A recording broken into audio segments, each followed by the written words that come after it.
Lárus Orri Sigurðsson, Lárus, þetta var sætur sigur í kvöld. Já, þetta var mjög sætur sigur. Við vissum að þetta er erfiður leikur og sem hann var og kærkominn sigur.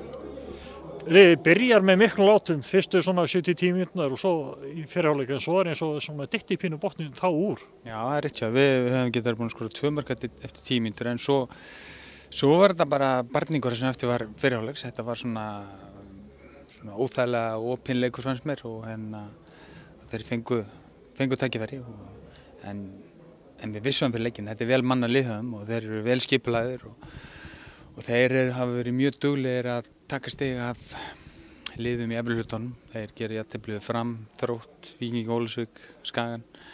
Þannig að þetta er bara flott lið hjá Njarðvík. Þannig að þetta er kærkomið 3 stig. Svo var allt annað upp á teningnum í seinni hálfleik.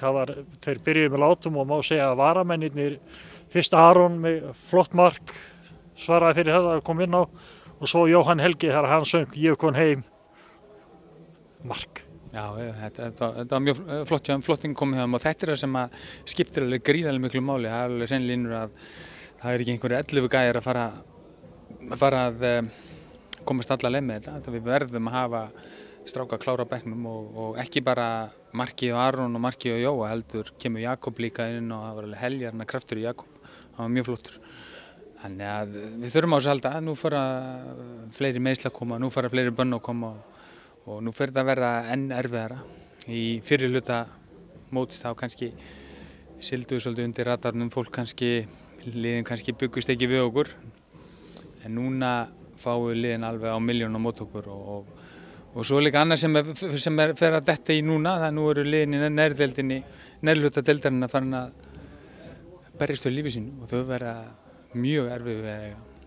Það er hættuleg staða þegar menn er að mæta þennan liðum? Mjög hættuleg staða, maður hefur lent í sjálfur þegar maður hefur verið í baráttunni að þegar fyrir að líða mótið þá er þessi lið í neðri hlutunum mjög hættuleg. Staðan í dag, hún er einfaldlega þannig að við erum áfram bara að berjast í toppnum, þannig að það er eitthvað sem að kannski fæstir áttu von á í upphafi.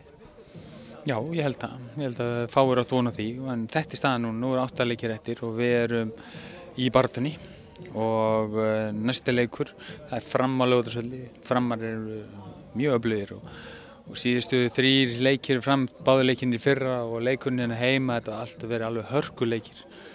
Þannig að þetta verður erfiður leikur fyrir svona, við bíðum spenntir fyrir honum. Svo má segja kannski eins og maður tekur eftir núna í stúkunni, stúkan, þetta hefur gefið stúkunni greinlega mikið nú að kátt að hjalla upp á pöllunum. Já, ég meina þetta vonandi trekkir að fólk ekki bara gengi á liðinu, held ég að við hefum verið að spila góðan fótbolta með, þannig að það er vonandi að bæti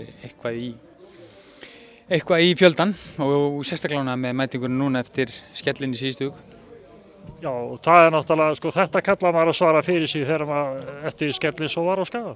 Já, það var ekkert annað í stöðinni og maður er svona helst vilja að fá hann að leik bara daginn eftir en þetta er búið að vera langi dagar síðan upp á Skaga og svona er þetta bara ef MN mæti ekki tilbúinir í leikina eins og við gerðum ekki, þá er þetta hættan. En þið mættu tilbúinu kvöld, stúkaði tilbúinu kvöld og við erum allir tilbúinu næsta leik? Já, nú eru það bara æfingar alla helgin, ég sem æfa 2 á laugardaginn, 2 á sunnudaginn og... Það er ekki þjóðhátíð. Nei, nú fá mér smá frí yfir helgin og mæta bara ferskir á æfingu á mánudaginn. Til að við gangum vel. Takk fyrir.